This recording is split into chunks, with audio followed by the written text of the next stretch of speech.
take 4, 5, something. Welcome back to Copenhagen Blue. Saturn needs valve cover gaskets. Let's get it done. I'm going to start by getting our intake silencer out of the way. 8 millimeters on the hose.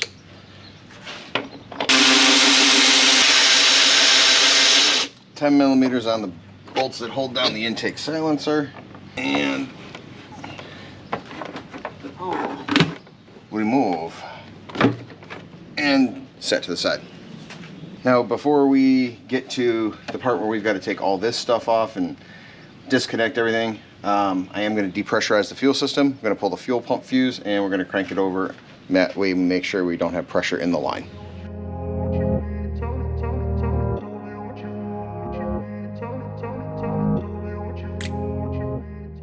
So now that the fuel is drained out of the system because we cranked it over with the fuel pump fuse out, as long as we don't put the fuel pump fuse back in and turn the key on, we're good. But I'm going to put it back in just so I don't have to worry about it later. Pretty sure these are 10 millimeters as well.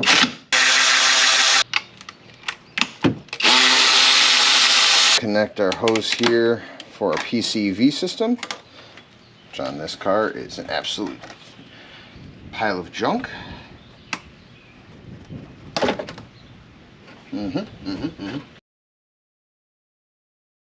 Okay, fine. Might be time for a new air filter. It's been in there a little long.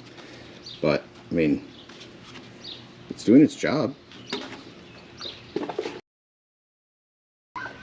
In the back here, we have our fuel line. You can see it down there.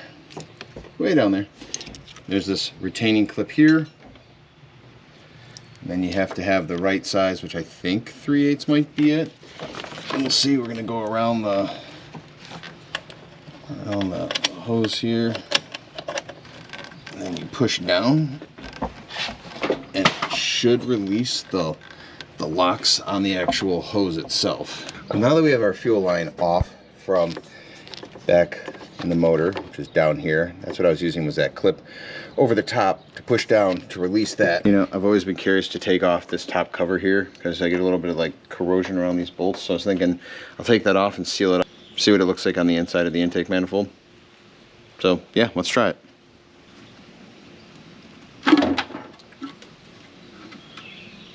Ooh, look at that. So apparently this is kind of like early variable intake runners or something. I mean, it closes that off. I don't know if these things even work. Well, after taking a little bit of a look at it, it actually makes pretty good sense. You see we have dual runners. So you have an intake runner over here that loops around and goes down, and then it goes into the intake manifold. Well, if you close these, it makes it so it has to use that side. I'm guessing if you want more low-end power, these open up and it allows it to suck the air right in so that you get a shorter runner. Longer runner, shorter runner. Kind of a neat idea. We're going to do these 1, 2, 3, 4, 5, and down here 6 T30 Torx. All right, moment of truth. Let's get some vacuum lines out of the way here. Should have everything disconnected, and this, in theory, should lift pretty much right out. That hose over there. Let's see, we have our connector here, which get you in to see this connect. If you've ever seen this kind of connector, that's a locking tab. You've got to pry this up, and then that'll release the connector. Otherwise, there's no way to pull it apart. Take your flathead screwdriver, just gently go under here, kind of rock it side to side. See how it lifted that up? We're just going to pull that, and that lifts up like that, and then our connector comes apart. And there we go. There we are, governor. Alright. Alright, here's what we're looking at. We have our lower intake manifold here. Actually, see, it's not too bad. I mean, there's some dirt in there and gunk, but if you look way down in there, you can actually see the valves and they don't look too bad. But we're going to take off our valve covers here so we can get to our valve cover gaskets. Now is a really good time if you have any misfires, you need to do ignition coils. Here's your coil packs for the front and the rear cylinder there, and this is the only time you're really going to get to do that. So before you start on doing anything, make sure we put some paper towel into all these intake runners here. That way we don't have the chance of dropping anything down into the cylinders and having to remove the cylinder heads, because that would suck. To get our first valve cover off on the front, we're going to lift up on this little tab here and spin our oil filler neck out of the way. Now it's going to be 10mm E-Torx for getting all of these out. You can also just use a regular 10mm, but just use a little bit of caution because, you know, it's not exactly the right socket. First, actually, we're going to take out the coil pack.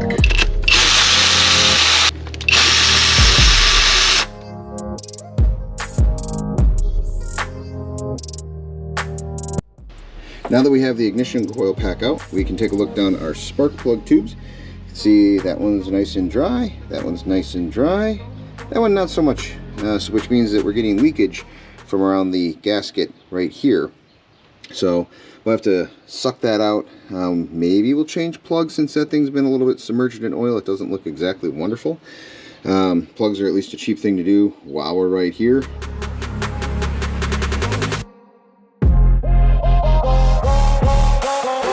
We've got our valve cover bolts out of the way.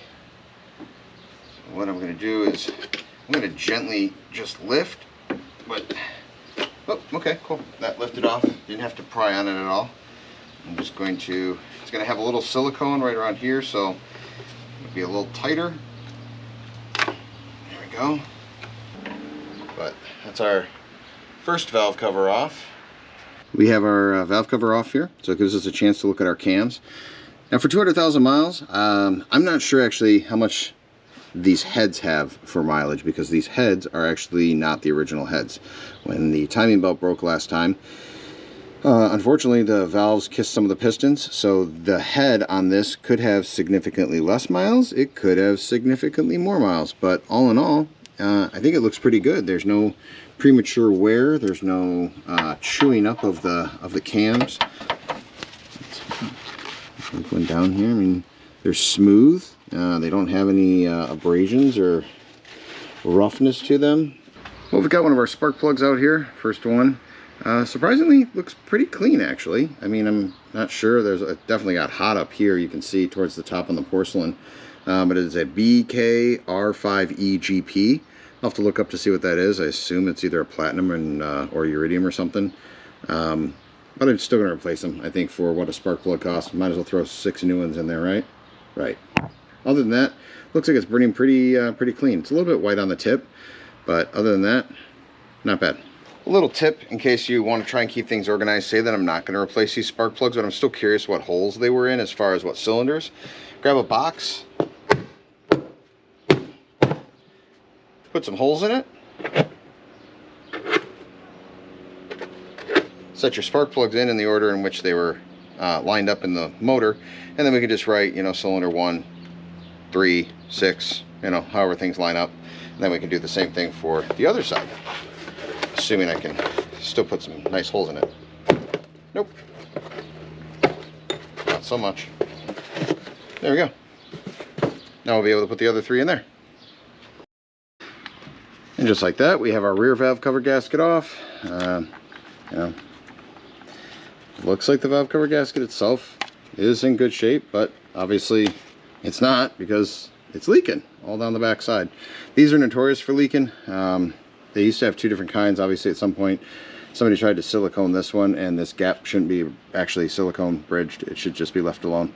But we're going to throw some new valve cover gaskets on and see if it seals things back up. In a previous statement I said that I was going to replace a spark plug because they're cheap. Spark plugs aren't cheap. This requires platinums, which are like $7 a piece. And I just put these in like probably 40,000 miles ago. So we're going to clean them up. Apparently, I looked on the NGK website, and it actually states how the corona ring is perfectly normal. It's from electrostatic charge, from where the boot comes down, and it's totally normal. So we're just going to clean up the plugs, clean up the threads, and I mean, these were working okay in the car, so we're going to keep rocking them out. Alright, we have the spark plugs cleaned up. I cleaned out the threads, put a little anti-seize on there, cleaned out the porcelain, and just made sure everything's nice and tidy. We checked our gap. We're right at 44 thousandths, so everything's ready to go back in. Alright, we have our first spark plug that we had taken out. Now this is the one that had all the oil in the cylinder. We're going to make sure we blow that out. A little compressed air down inside the cylinder itself. Just to make sure we blow anything back out, dirt, debris. I'm going to put it into our spark plug socket here. It has a little rubber at the end so it holds it so our spark plug doesn't fall out. We're going to start our spark plug by hand. Just go down in the spark plug tube, in the cylinder head. Spin it in by hand. Make sure that it goes in nice and gentle. And we're going to wait until it bottoms out. That's what she said. Then we can use our ratchet. Get it the rest of the way. Alright, we have our spark plugs installed, and we are just going to finish cleaning up the surface for the aluminum where the valve covers are going to go. We're going to put our valve covers on with our brand new gaskets and seal everything up. One other thing that needs to happen is these valve covers need to get cleaned up. They're really grungy and dirty, so we're going to clean these up. And then I bought new O-rings, as well as we obviously have the new valve cover gaskets. We're going to put that on. I had two bolts that were stripped out on the engine, one for holding down the intake manifold and one for holding down the valve cover gasket right here, where you can actually see some oil that had seeped out. I had tried last time to kind of silicone it and fix it, but it didn't work. But we're going to put a different bolt in there. I found one at the store that we're going to use that I think will work, and we should be in good shape. So let's get these cleaned up.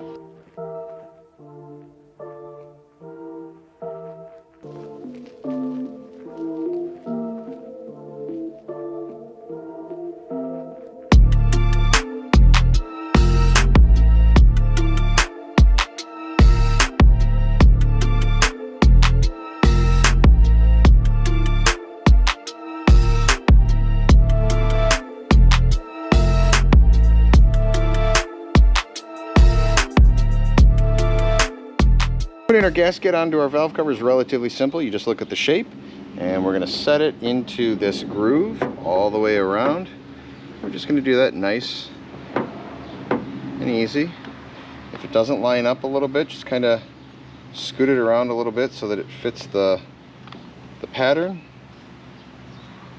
See how I have a little extra? I just kind of have to stretch it a little bit, squish it into the area, and we look at it, and you can see, for example, we still have this side that's up a little.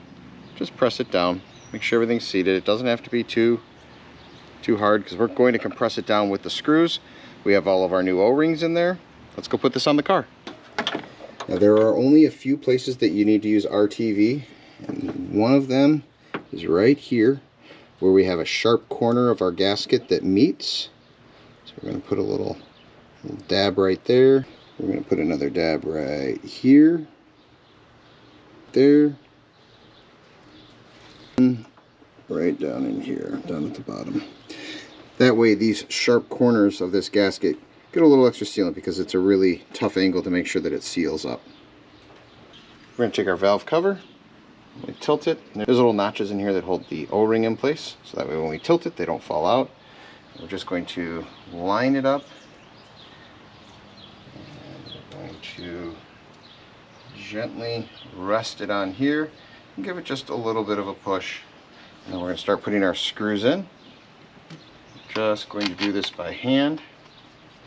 I did have one screw that the actual hole stripped out, so I did go up a little bit bigger in size, and I threaded that in so that way that one's going to go right there. They are all in E10 Torx, and we'll torque those down to 71 inch-pounds. So we want to make sure we tighten down all of our bolts in a crisscross pattern, so that way we get even dispersion of the torque down onto the valve cover itself. Now that we have our valve cover gasket back on, we're going to put our ignition coil pack back in, and I'm actually going to put a little bit of dielectric grease down here in each of the holes, so that we don't have trouble getting our spark plug boots off of our spark plugs in the future. All we do is we're going to take that, make sure that it sets down on our spark plugs. We're just going to gently push that down until it sets all the way in. Then we torque down our E10s.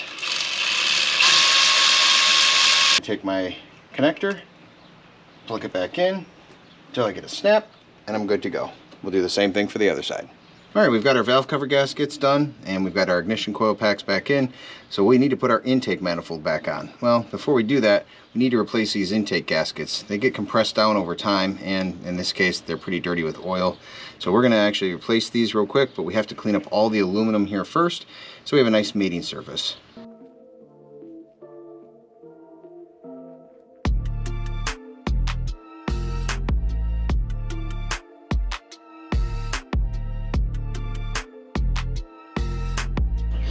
Now that we've got everything cleaned up, and I used a flathead screwdriver with some paper towel and just kind of ran it down the channel where the gasket's gonna go to try and clean everything up. And then I used my air and just blew it all out. But we're gonna lay our gasket down, make sure that we have everything oriented correctly. You can see here, there's a little notch on the side, and over here they have the same notch in case you flip it over. But we just have it nice and even. We have a straight line all the way around. Take our next one, same thing. I'm gonna put it right in here. You can see that notch lines up. Just gonna tap it into place. As Chubbs would say, just give it a tap, tap, tap. You just tap it in. Don't worry about it, you're still in good shape. All you gotta do is just tap it in. Just tap it in. Alright. And let's put our last one in. Now our intake manifold is all set to set on top. We just have to clean up the mating surface for the bottom of the intake manifold so it's nice and smooth. When it sets down on there, we get a good seal. Because I don't have the capacity to leave things alone, I have the top off of the intake manifold because I was always kind of curious what was under there if you watched from the beginning. Now I have to reseal it, but in the interim we're going to put this back on and seal this up. We have the intake manifold resting on our lower gaskets, and we're going to put the bolts in and we'll torque it down. Then we can start covering everything back up. We'll install this upper cover. I'm debating on whether or not I'm going to seal it up or not. It has a gasket on it, but I don't know if it's supposed to be reapplied. I looked up in the manual and nothing says anything about it, so we might wing it. But I don't want to have a vacuum leak either, so let's at least get everything torqued down, and one step at a time.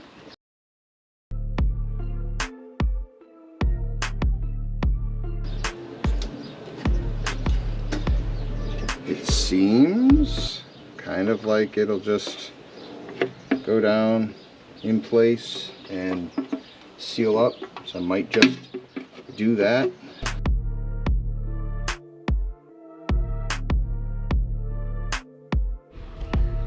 Well, the GoPro died, so that doesn't help me, but we put everything back together.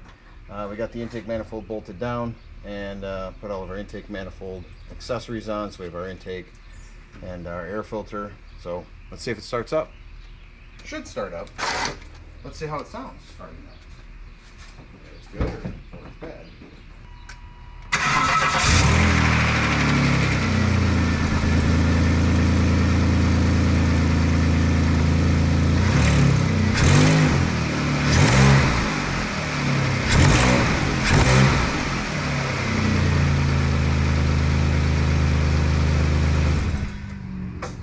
Upper intake manifold gaskets are done, valve cover gaskets are done, and it runs.